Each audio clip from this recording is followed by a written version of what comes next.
산발랏은 우리가 성벽을 보수하고 있다는 것을 듣고 몹시 화를 내며 분을 참지 못했습니다. 그는 유다 사람들을 비웃었습니다. 그가 자기 친구들과 사마리아 군대 장교들에게 말했습니다. 이 미약한 유다 사람들이 도대체 무슨 일을 하고 있는 건가? 그들이 성벽을 다시 쌓을 수 있을까? 그들이 재물을 바칠 수 있을까? 그들은 하루 만에 성벽을 다시 쌓을 수 있다고 생각하나 보다. 그러나 쓰레기요 잿더미에 지나지 않는 돌들을 다시 세울 수는 없을 것이다. 암몬 사람 도비아가 산발랏 곁에 있다가 말했습니다. 그들이 쌓고 있는 성벽은 여우 한 마리가 올라가더라도 무너지게 될 것입니다. 나 느헤미야가 기도드렸습니다. 우리의 하나님, 우리의 기도를 들어주십시오. 우리는 미움을 받고 있습니다. 산발랏과 도비아가 하는 욕이 그들에게 되돌아가게 해주십시오. 그들이 다른 나라로 잡혀가게 해주십시오. 그들의 허물을 가리지 마십시오. 그들의 죄를 못 본 채 하지 마십시오. 그들은 성벽을 쌓고 있는 사람들 앞에서 하나님을 욕되게 했습니다. 우리는 성벽 쌓는 일을 계속하여 절반쯤 쌓았습니다. 백성들은 힘 닿는 데까지 열심히 일했습니다. 그러나 산발랏과 도비아와 아라비아 사람들과 암몬 사람들과 아스돗 사람들은 예루살렘 성벽을 보수하는 일이 계속되고 성벽의 틈새도 메워지고 있다는 말을 듣자 화를 냈습니다. 그들은 예루살렘에 해를 끼칠 궁리를 했습니다. 예루살렘에 와서 싸움을 걸고 혼란에 빠뜨릴 계획을 세운 것입니다. 그래서 우리는 하나님께 기도드렸습니다. 또한 경비병을 세워 밤낮으로 지키게 했습니다. 그때 유다 백성이 이렇게 말했습니다. 일꾼들이 지쳐가고 있다. 온통 먼지와 흙더미뿐이다. 우린 이제 성벽 쌓는 일에 지쳤다. 더구나 우리의 원수들은 이렇게 말했습니다. 우리는 아무도 모르게 유다 사람들을 죽여버리고 그들이 하던 일을 그만두게 할 것이다. 원수들 가까이에 사는 유다 사람들이 와서 적들이 우리를 공격하려고 호시탐탐 기회를 노리고 있습니다 하고 10번이나 일러주었습니다. 그래서 나는 집안별로 몇 사람을 뽑아 성벽 뒤 가장 낮은 곳의 빈터에 두었습니다. 그들은 칼과 창과 활을 가지고 그 자리를 지켰습니다. 그런 뒤에 나는 둘레를 살펴보고 자리에서 일어나 귀족과 관리와 백성들에게 말했습니다. 그들을 두려워하지 마십시오. 주를 기억하십시오. 주는 두렵고 위대하신 분입니다. 여러분의 형제와 자녀와 가정을 위해 싸우십시오. 원수들은 자기들의 계획이 탄로났다는 것을 알게 되었습니다. 하나님께서 그들의 계획을 헛되게 하셨습니다. 그래서 우리 모두는 다시 성벽 쌓는 일을 시작했습니다. 사람마다 자기 일터로 돌아갔습니다. 자, 우리 가슴에 손을 얹고 믿음을 고백하고 오늘 할 말씀 듣겠습니다. 한번 따라해 주시겠어요? 하나님은 나를 사랑하십니다. 나는 그 사랑 안에 있습니다. 하나님은 오늘 나에게 말씀하실 것입니다. 그 말씀에 능력이 있습니다. 그 말씀에 생명이 있습니다. 나의 마음을 하나님께 열겠습니다. 나의 생각을 예수님께 집중하겠습니다. 들은 만큼 변합니다. 들은 만큼 행복해집니다. 하나님의 일을 하는 사람들, 또 하나님께서 주신 꿈에 사로잡혀서 자신의 삶을 기쁘게 헌신한 사람들, 평범하지만 평범하지 않은 하나님의 사건 속에 들어가기를 소망하는 사람들, 그런 사람들이 범하게 되는 쉬운 실수 가운데 하나는 내가 하나님 앞에 헌신하면, 내가 나를 하나님 앞에 드리면, 하나님의 인도하심에 순종하고 따라가면 모든 일이 일사천리로 쉽게 진행될 것이다 라고 생각하는 것입니다. 그러나 하나님의 일이, 하나님의 사건이 언제나 쉽게 순조롭게 진행되는 것만은 아닙니다. 왜냐하면 하나님의 일을 방해하고자 하는 세력은 언제나 존재하기 때문입니다. 어려움을 만나지 않는 믿음의 여정은 없습니다. 아멘을 안 하시네요. 네. 도전 없는 비전은 없습니다. 역경이 없는 사명은 존재하지 않습니다. 하나님의 길을 걸어가는 사람들에게도 하나님의 인도하심의 한 중심에 있는 사람들도 하나님의 역사하심의 능력을 따라가는 사람들에게도 역경의 고난은 있습니다. 오히려 우리가 하나님을 사랑하기 때문에 하나님 앞에 헌신하기를 주저하지 않기 때문에 나의 사건이 아니라 하나님 사건 속에 머무르는 인생이 되기를 소망하기 때문에 다가오지 않아도 되는 어려움들이 오히려 우리의 삶 속에 다가오게 된다라고 하는 것을 우리는 인정해야 합니다. 그러나 여러분 당황하지 않게 되기를 바랍니다. 그 어려움이, 그 역경이 하나님의 사랑이 부족하기 때문에 우리에게 임해오는 것은 결코 아닙니다. 하나님께서 무능하시기 때문에 우리에게 그런 어려움이 다가오는 것도 아닙니다. 우리가 가는 길이 하나님의 길이 아니기 때문에 그런 역경이 생기는 것도 아닙니다.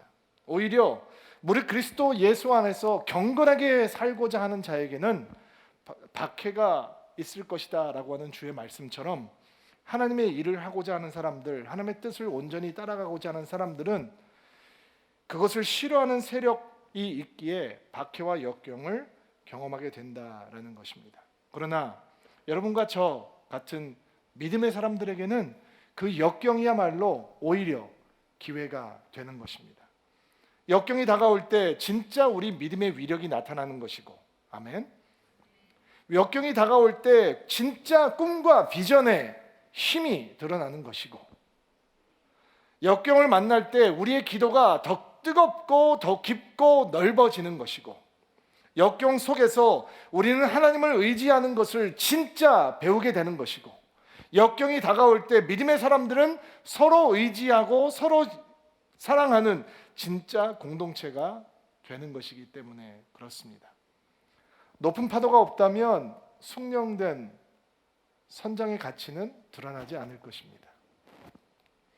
만약에 경제 대공황이라는 역경이 없었으면 루즈벨트라고 하는 대통령은 여느 대통령과 다르지 않았을 것입니다. 크라이슬러 자동차 회사가 망하기 일보 직전에 위기와 역경이 없었다면 리 아이어커카라고 하는 위대한 경영자의 흔적은 남지 않았을지도 모릅니다. 셰클턴이라고 하는 탐험가가 실패자로 기억이 되지 않는 이유는 그가 2년여 동안 그의 대원들을 한 명도 잃지 않고 모든 사람들을 그 남극의 엄청난 추위로부터 손발이 썩어 들어가는 엄청난 환경 속에서도 무사히 모든 사람들과 함께 귀환했기 때문입니다. 오늘 느헤미야 4장의 말씀을 통해서 역경을 뚫고 나가는 믿음에 대해서 생각해보고 묵상해 보려고 합니다. 자, 우리가 지난주까지 나누었던 내용들을 다시 한번 여러분 기억해 보시기 바랍니다. 유다 백성들이 당차게 성벽 재건 공사를 시작을 하죠. 42구역에서 75명의 지도자들을 중심으로 일사불란하게 성벽을 동시다발적으로 올리기 시작했습니다. 아마 성벽이 올라가는 것을 보면서 사람들의 마음은 굉장히 설레고 흥분되기 시작했을 것입니다. 그런데 그들의 성벽이 올라가자 그 거사를 거세게 반대하고 회망하는 사례가 나타났습니다. 첫 번째 주에 여러분들에게 등장인물을 소개할 때 저희가 몇 가지 이름을 좀 소개해 드렸잖아요. 사마리아 총독이었던 산발랏이라고 하는 사람, 사마리아 총독이 강대한 대적이 되는 이유는 군사력을 가지고 있기 때문이죠. 지금 이스라엘 백성들, 유다 백성들은 군사력이 없어요. 조직된 군대가 없기 때문에 이리 치이고 저리 치이고 있는데, 사마리아의 총독이었던 산발랏이라고 하는 사람은 강한 군대를 가지고 있기 때문에 엄청난 위협 세력이 되는 거예요. 그의 신복처럼 딱 붙어서 간신배처럼 산발랏 옆에 붙어있던 사람의 이름이 도비아예요. 도비아는 예루살렘을 집어삼키려고 하는 야심가였어요. 그리고 결혼을 통해서 유대인들과 친분 관계를 가지고 있는 사람이기 때문에 이 유다 사람들의 높은 사람들과 잘 연결이 되어 있어서 유다 사람들이 가지고 있는 고급 정보들을 빼서 산발랏에게 흘려줌으로 유다 사람들을, 이스라엘을 굉장히 괴롭혔던 사람이었습니다. 자, 그들이 구체적으로 어떻게 회방하는 일을 하는지 1절부터 3절 말씀 같이 한번 보도록 하겠습니다. 1절 여러분이 먼저 읽어주세요. 시작. 우리가 성벽을 보수하고 있다는 것을 듣고 몹시 화를 내며 분을 참지 못했습니다. 그는 유다 사람들을 비웃었습니다. 그가 자기 친구들과 사마리아 군대 장교들에게 말했습니다. 이 미약한 유다 사람들이 도대체 무슨 일을 하고 있는 건가? 그들이 성벽을 다시 쌓을 수 있을까? 그들이 재물을 바칠 수 있을까? 그들은 하루 만에 성벽을 다시 쌓을 수 있다고 생각하나 보다. 그러나 쓰레기요 잿더미에 지나지 않는 돌들을 다시 세울 수는 없을 것이다. 암몬 사람도 그들이 쌓고 있는 성벽은 여우 한 마리가 올라가더라도 무너지게 될 것입니다. 느헤미야와 유다 백성들이 경험하는 첫 번째 역경은 그들이 확신과 소신을 가지고 진행하고 있던 성벽 재건이라고 하는 사건, 그 하나님의 일을 조롱하고 비웃는 세력이 생겼다라는 것입니다. 여러분, 일이 힘든 게 아닙니다. 마음이 힘들어지면 일이 힘들어지는 겁니다. 그런데 이 힘든 일을 하면서 그냥 놔둬도 힘 빠지고 수고하고 어려운 일인데 옆에서 그것을 비웃는 사람들이 등장했다면 얼마나 힘이 빠지겠습니까? 그리고 산발랏이 하고 있는 얘기를 여러분 주목해서 들어보셔야 되는데, 이 미약한 유다 백성들, 여러분 그 한마디가 얼마나 많은 것을 내포하고 있는지, 지난 140년 동안 유다 백성들이 그 주변 사람들에게 어떤 처우를 받고 살아가고 있었는지, 사람들의 시선이 유다 사람들을 향해서 어떤 것이었는지 다 볼 수 있는 것이죠. 패배감, 무기력함, 자격지심, 이런 것들에 시달리고 있는 유다 백성들에게 이 군사력을 가지고 있는 그 지역에 아주 힘 있는 패권을 가지고 있던 산발랏이 이 미약한 유다 백성들, 찌질한 놈들이라고 얘기할 때 아마 그들의 마음은 큰 낙심으로 가득했을 것입니다. 너희들이 뭐 성벽을 쌓겠다고? 너희들이 예배를 드리겠다고? 여러분, 이게 무슨 얘기인지 알아요? 너네 하나님 별 볼 일 없잖아 라는 뜻입니다. 예배? 너네 맨날 예배 드렸는데 나라 망했잖아. 140년 동안 맨날 예배 드렸는데 예루살렘 회복 안 됐잖아. 성전을 다시 졌지만 너희들 별 볼 일 없잖아. 그 성전 졌지만 아무도 벌벌 떨면서 무서워서 예배 못 드리고 있잖아. 근데 뭐 또 다시 예배를 드리겠다. 웃기지 마. 너희 하나님도 별 볼 일 없고 너희는 더 별 볼 일 없고 이 잿더미, 쓰레기더미 같은 돌을 다시 쌓겠다고? 근데 거기다가 도비야가 한 말을 거두릅니다. 이 성벽 위에 여우 한 마리만 올라앉아도 다 무너져 버릴 겁니다. 우리 자매님들은 이런 마음 이해하세요? 요리 잘 못하는데 혹시 누가 이거 요리라고 했어요? 라고 한 마음이 어떨까요?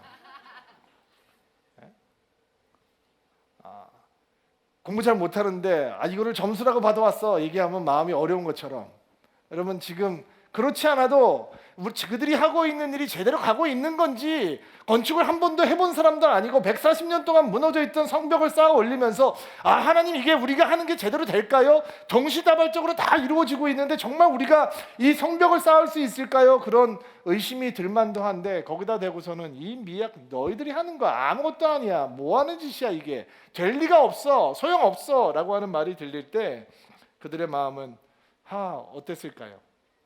자, 여러분 별로 생각하지 않은 것 같나요? 아니 이렇게 막 성벽에 올라가고 있는데 그거 뭐 내가 지금 하나님의 일을 하고 있는데 이번에 주변에 있는 사람들이 뭐라고 말을 한들 내가 그냥 한 귀로 듣고 한 귀로 흘려버리면 되지라고 생각하기가 쉬운데, 여러분 그렇지 않은 겁니다. 이 조롱과 비웃음의 위기, 이 역경은요, 그들이 하는 말이 내 마음에 쏙쏙 들어온다는 겁니다. 귀를 통해서 나가는 게 아니고 귀를 통해서 우리의 마음 가운데, 영혼 가운데 그 말이 믿어지기 시작한다는 거죠. 그 말 때문에 우리가 휘둘리기 시작한다는 것입니다. 그 말이 귀를 파고 들어와서 내 마음을 떠나지 않는 거, 그게 위기인 것입니다. 또 다른 위기도 다가왔습니다. 7절 말씀 보시겠어요? 조롱과 비웃음, 첫 번째 역경이죠. 7절, 8절 말씀 한번 읽어주세요. 시작. 그러자 산발랏과 도비야와 아라비아 사람들과 암몬 사람들과 아스돗 사람들은 예루살렘 성벽을 보수하는 일이 계속되고 성벽의 틈새도 메워지고 있다는 말을 듣자 화를 냈습니다. 그들은 예루살렘에 해를 끼칠 궁리를 했습니다. 예루살렘에 와서 싸움을 걸고 혼란에 빠뜨릴 계획을 세운 것입니다. 여기에 여러 가지 민족들이 나오는데 쉽게 얘기하면 동서남북을 서라운드하고 있는, 둘러싸고 있는 사람들이 다 지금 이 일을 불편하게 생각하고 있다라는 거예요. 11절 말씀도 한번 보세요. 이들이 어떻게 하면 이 공사를 방해할까? 구체적으로 군사적인 작전을 계획하기 시작했다는 거예요. 11절 말씀 읽어주세요. 더구나 우리의 원수들은 이렇게 말했습니다. 우리는 아무도 모르게 유다 사람들을 죽여버리고 그들이 하던 일을 그만두게 할 것이다. 왜 아무도 모르겠냐? 지금 어쨌든 공식적으로는 느헤미야가 그 주변을 다 가지고 있던 페르시아 왕의 조서를 가지고 내려온 사람이고, 만약에 드러내놓고 이 느헤미야와 유다 백성들을 공격한다면 페르시아 왕국을 대적하는 행위가 될 수 있기 때문에 그것을 모르게 하기 위해서 아주 이 게릴라 전쟁처럼 준비를 해서 사람들을 죽이고 공사를 멈추게 하려고 하는 이 구체적인 계획을 세우기 시작했다라는 거예요. 자, 조롱과 비웃음, 그리고 군사적인 조직적인 작전들이 준비되기 시작해요. 또 내부에서도 위기가 생겼어요. 10절 말씀 보세요. 10절 말씀 읽어주세요. 시작. 그때 유다 백성들이 이렇게 말했습니다. 일꾼들이 지쳐가고 있다. 온통 먼지와 흙더미 뿐이다. 우리 이제 성벽 쌓는 일에 지쳤다. 자꾸 외부에서 압박이 생기기 시작하니까 유다 사람들이 지쳐가기 시작해요. 성벽이 반이나 올라가는데 시작하고선 금방 반까지 지었는데 그러면 빨리 지어야 되겠다라고 생각하는 대신 이런 비웃음과 조롱 소리가 들리고 바깥에서 외부적인 압박이, 군사적인 조직적인 압박이 생기기 시작하니까 사람들이 지쳐가기 시작하고 유다 사람들이 불만과 불평을 품은 분열하는 조짐을 보이기 시작하는 것입니다. 언제 끝나려나? 견디기 힘들다. 못하겠다. 더 이상 못하겠다. 하기 싫다. 할 수 없다. 막 이런 마음들이 생기기 시작하는 거예요. 이게 영적인 무기력증과 불평과 불만은 항상 동전의 앞뒷면처럼 같이 가는 거예요.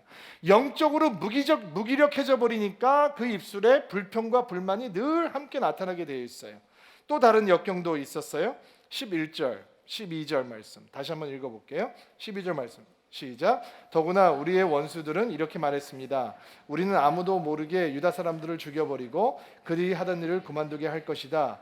원수들 가까이 사는 유다 사람들이 와서 적들이 우리를 공격하려고 호시탐탐 기회를 노리고 있습니다 하고 10번이나 일러 주었습니다. 이게 무슨 얘기냐면 이 사람들이 조직적인 군사적인 이 작전을 통해서 이 유다 사람들을 죽이려고 한다라고 하는 소문이 퍼지기 시작하자 사람들이 두려움에 사로잡히니까 사실과 상관없는 온갖 악성 루머들이 돌아다니기 시작했다는 거예요. 뭐 이런 거 있잖아요. 무슨 사건이 터지면 라면 사놔야 돼, 물 사놔야 돼, 금 사야 돼 막 이러면서 사람들이 난리법석 치는 거 있잖아요.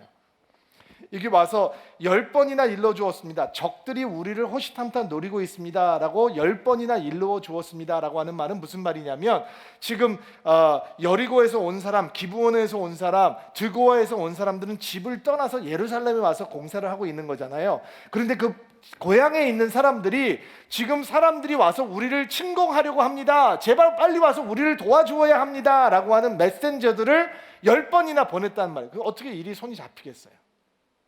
가족이 지금 위험하다라고 하는데 어느 누구가 성벽을 쌓는 공사를 제대로 할 수 있겠어요? 이런 악성 루머들이 돌아다니는 거죠. 이게 역경이었어요. 여러분 이렇게 교회에서도 보면 은혜롭지 않은 얘기가 흘러다니는 통로가 있어요. 저는 여러분이 그런 통로가 안 되게 되기를 주의 이름으로 축복합니다. 구정물이 흘러가면 흔적이 남아요. 냄새가 남는단 말이에요. 은혜롭지 않은 얘기는 듣지 않으셔야 돼요. 은혜롭지 않은 얘기는 하지 않으셔야 돼요. 예수님 사랑하시려면, 복음의 능력으로 충만하려면, 십자가의 영광으로 충만하려면 예수 이야기, 예수님의 사랑 이야기, 하나님의 은혜 이야기, 그리고 성령 충만한 얘기들이 아니면 귀도 닫고 마음도 닫으셔야 돼요. 그런데 구정물이 흘러가면 그 구정물 안에 들어가서 노는 사람들이 있단 말이죠. 이게 악성 루머들을 흘리고 있는 사람들과 똑같은 거예요.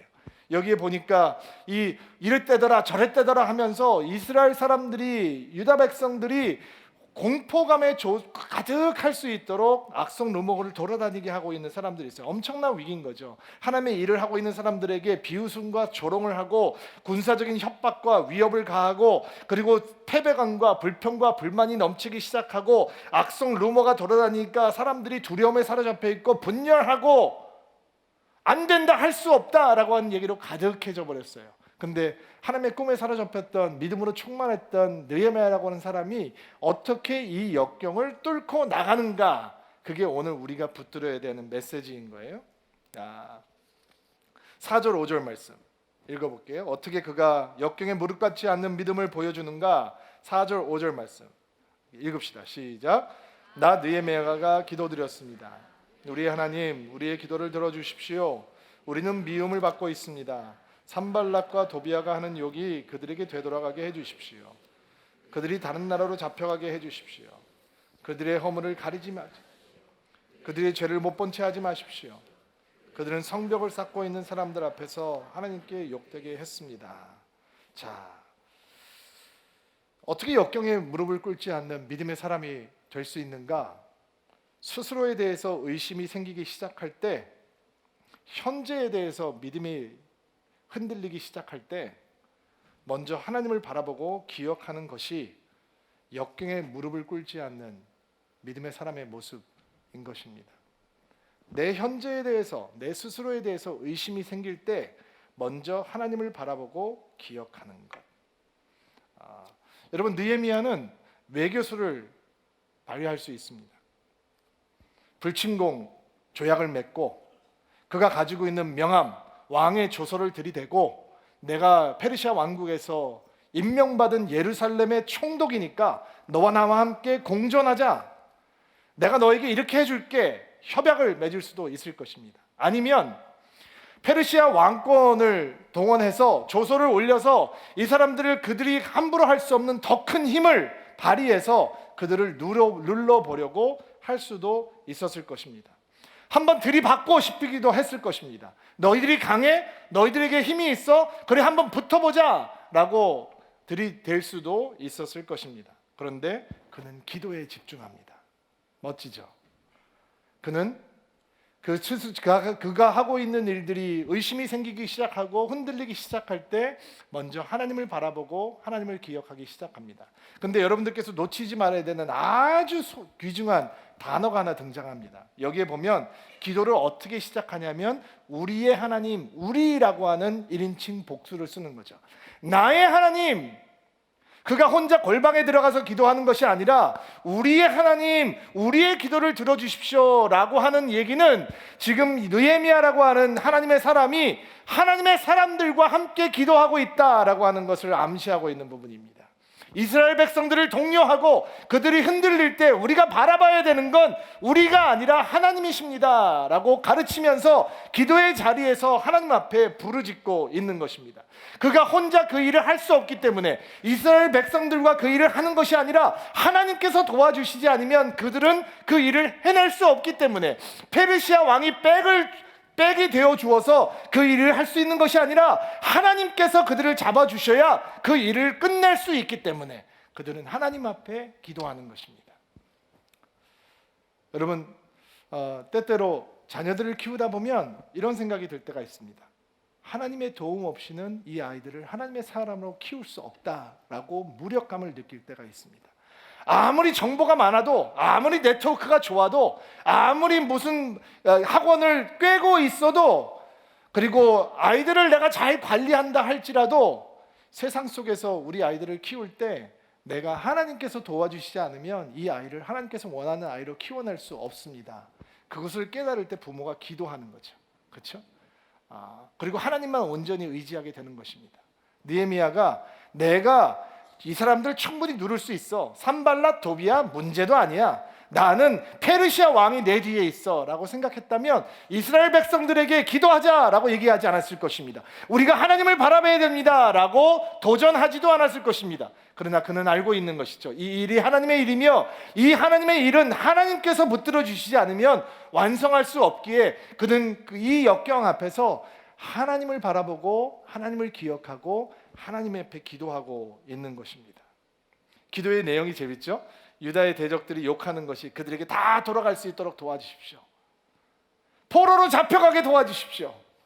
이 악이 주 앞에서 다 드러나게 해주시고 이들의 죄악이 주님 앞에서 가려지지 않도록 해주십시오. 아주 험악한 기도를 하고 있어요. 얼마나 마음이 속상했으면 그랬겠어요. 네. 여러분, 하나님을 보는 게 믿음입니다. 내가 무엇을 할 수 없는지 보는 건 똑똑한 사람의 모습일지 모르지만 그것은 믿음이 아닙니다. 하나님께서 하실 수 있는 것을 보아야 믿음입니다. 가나안 땅을 정탐했던 12명의 스파이들 가운데 10명의 스파이들과 여호수아와 갈렙의 차이는 뭔지 아십니까? 10명의 스파이들은 너무 똑똑했습니다. 견적이 너무 빨리 나왔습니다. 아, 저들에 비해서 우리는 메뚜기 같다. 그러나 여호수아와 갈렙은 똑같은 것을 보고 왔습니다. 그런데 그들은 하나님이 보입니다. 그리고 그들은 얘기하는 것입니다. 두려워하지 마십시오. 하나님께서 저 땅을 우리에게 주실 것입니다. 하나님께서 우리와 함께 하십니다. 이게 믿음의 사람의 모습입니다. 어려움이 다가오고 역경이 다가오고 힘든 일이 다가왔을 때 내가 할 수 없는 것들을 보는 것이 아니라 하나님을 보는 것, 그리고 내 현재의 상황을 하나님을 통해서 재해석하는 것, 그것이 바로 믿음의 사람들이 해야 되는 일입니다. 우리는 힘든 시기를 보내고 있습니다. 대한민국 국민들은 다 지금 힘든 시기를 보내고 있습니다. 그러나 이제 우리는 이 상황을 하나님을 통해서 볼 수 있어야 하는 것입니다. 그것이 힘들다면 우리 역사를 되돌아보시기 바랍니다. 일본 사람들이 이 나라를 좌지우든 시절에 보냈던 믿음의 사람들, 전쟁의 폐허 속에서 있었던 우리의 믿음의 선배들, 가난한 시절 이 땅을 위해서 중보했던 사람들, 그 사람들은 이 땅을 바라보면서 무엇을 생각하고 무엇을 부르짖었을까? 하나님이 앞에 없었다면, 하나님을 통해서 보지 않았다면 이 땅은 그 오랜 시간 동안 어떤 희망도 없었던 땅입니다. 그러니까 좌절하지 말고 낙심하지 말고 우리는 하나님을 통해서 이 시대를 다시 한번 볼 수 있어야 하는 것입니다. 하나님을 통해서 본다면 우리는 다윗처럼 고백할 수 있습니다. 나의 영혼이 잠자히 하나님만 바라며 나의 구원이, 우리의 구원이 하나님께서로부터 나오는도다. 오직 그만이 반석이시요 나의 구원이시요 나의 요새시니 내가 흔들리지 아니하리로다. 나의 영혼아 잠잠히 여호와만 바라라. 나의 소망이 그로부터 나오는도다. 오직 그만이 나의 반석이시요 나의 구원이시요. 언젠가는 아멘 하실 거죠? 나의 요새시니 내가 흔들리지 아니하는도다. 이런 고백이 역경 가운데 있는 믿음의 사람들을 통해서 나오는 것입니다. 그러니까 눈 감아야 되는 거죠. 눈을 감아야 되는 것입니다. 무릎을 꿇어야 되는 것입니다. 눈을 뜨면, 현실이 보이면 의심이 다가오니까 우리는 눈을 감고 다시 이 세상을 바라봐야 되는 것입니다. 눈을 감고 역경 속으로 들어가야 되는 것입니다. 그러면 하나님이 보이기 시작하는 거죠. 이런 은혜가 여러분 가운데 있게 되기를 주의 이름으로 축복합니다. 6절 말씀 다시 한번 볼게요. 자, 기도를 끝난 다음 느헤미야는 어떻게 또 행하는지 6절 말씀 읽어주시기 바랍니다. 시작. 우리는 성벽 쌓는 일을 계속하여 절반쯤 쌓았습니다. 자, 기도만 했다면 답답한 건데 그는 성벽 쌓는 일을 계속했습니다. 성벽 쌓는 일을 멈추지 않았습니다. 여러분 기억하셔야 돼요. 기도하는 사람들에게는 언제나 거룩한 목적이 보입니다. 일단 아멘으로 받으시기 바랍니다. 제 목적이 뭔가요? 여러분 기도하지 않으면 나의 목적밖에 보이지 않습니다. 그러나 기도하고 하나님을 향해서 집중하는 사람들은 하나님께서 우리를 부르시는 거룩한 목적 가운데 들어갈 수 있습니다. 원수가 원하는 것이 무엇입니까? 성벽 쌓는 일을 멈추게 하는 것입니다. 어떤 이유에서든 성벽 쌓는 일을 멈추게 하면 그들의 작전은 성공하는 것입니다. 그것이 조롱을 통해서건 비웃음을 통해서건 협박을 통해서건 악성 루만을 통해서건 어떻게 해서든지 성벽 쌓는 일을 멈추게 한다면 그들의 작전은 성공하는 것입니다. 그러나 기도하는 사람은 흔들리지 않습니다. 거룩한 목적에 붙들려서 그들은 끊임없이 그 거룩한 목적을 이루는 것에 집중합니다. 여러분 이 땅에서 신앙생활하는 목적이 뭡니까? 여러분 이렇게 교회 와서 귀한 시간을 드리면서 우리가 함께 예배하며 기도하며 주를 바라보고 양육받고 훈련받는 이유가 무엇입니까? 우리가 작은 예수가 되기 위해서입니다. 잊으시면 합니다.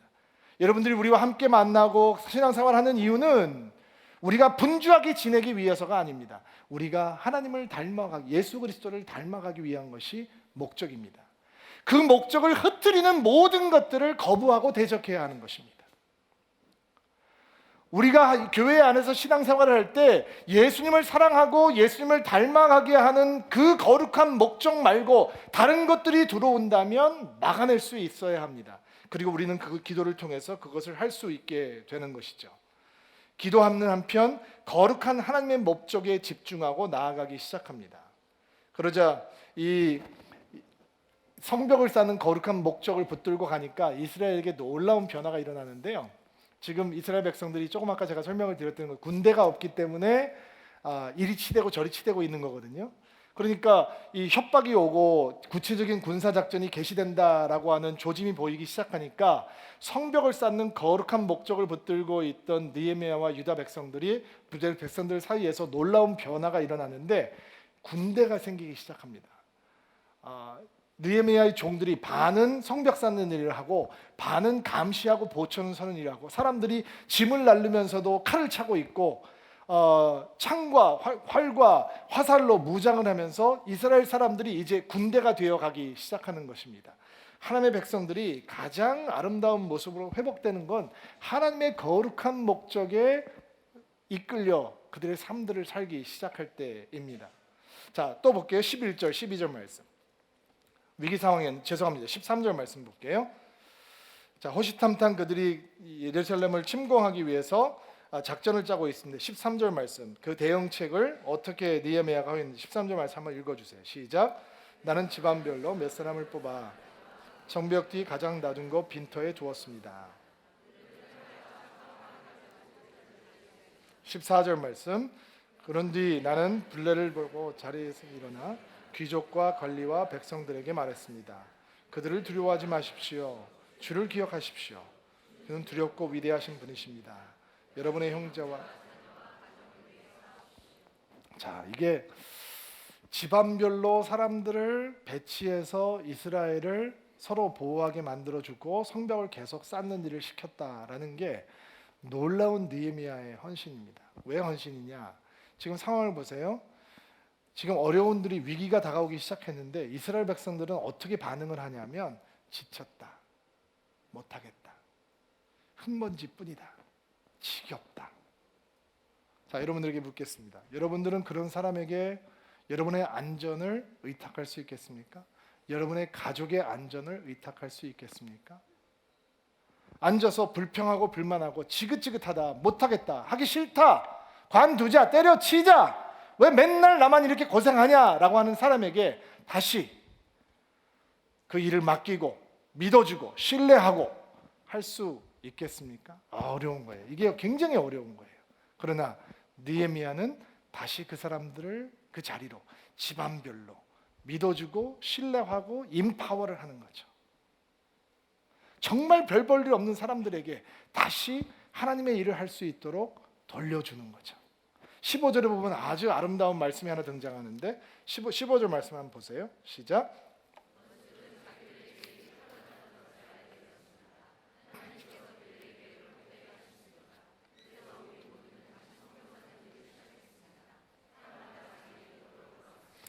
사람마다 자기 일터로 돌아갔습니다. 기가 막힌 말씀이죠. 두려움에 사로잡히고 지긋지긋하다, 못하겠다, 하기 싫다, 하지 말자, 관두자 라고 얘기하던 사람들이 다시 한번 느헤미야의 리더십 아래 자기 일터로 돌아가서 자기 자리를 지키는 놀라운 헌신의 아름다운 모습을 보여주고 있습니다. 여러분, 자기 일터로 돌아갔습니다. 이 말씀이 오늘 여러분 영혼 가운데 심겨질 수 있게 되기를 주의 이름으로 축복합니다. 서울 드림교회가 아름다운 주의 공동체가 되기 위해선 저와 신목사와 목회자들이 우리의 자리로 돌아가고 여러분이 여러분의 자리로 돌아가는 이 아름다운 하나님의 말씀이 성취되어야 하는 것입니다. 역경에 무릎을 꿇지 않는 믿음의 사람 느헤미야, 그는 끝까지 자기의 자리를 지키는 것을 볼 수 있습니다. 23절 말씀 한번 볼게요. 23절 말씀 한번 읽어주세요. 시작.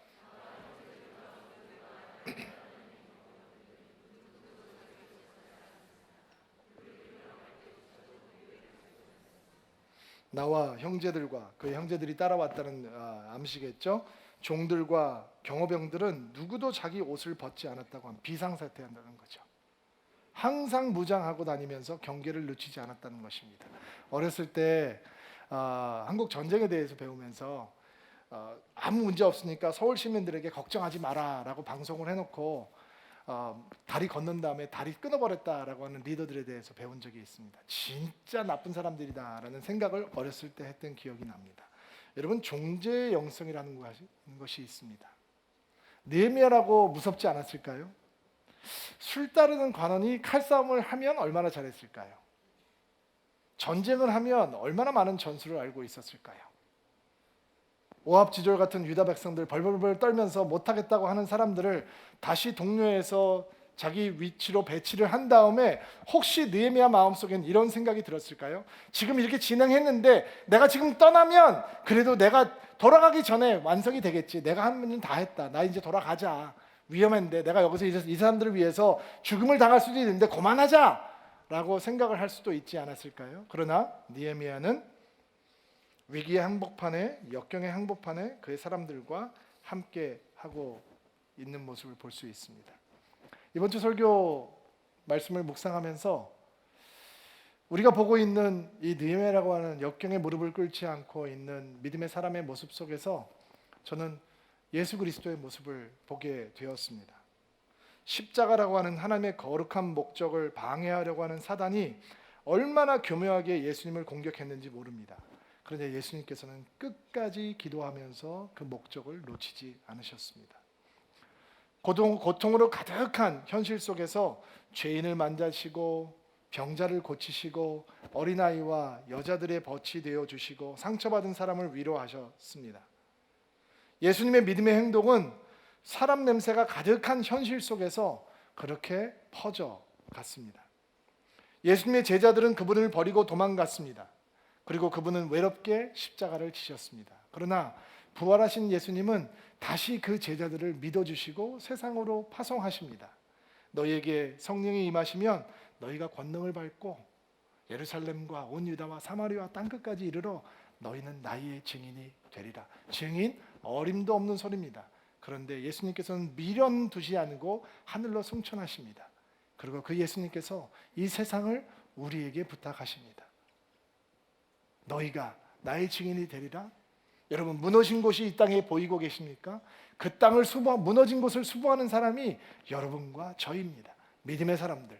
역경이 다가와도 그 역경에 무릎을 꿇지 않고 하나님을 바라보며 그 자기의 일터로 돌아가서 땀을 흘릴 수 있는 헌신의 사람들.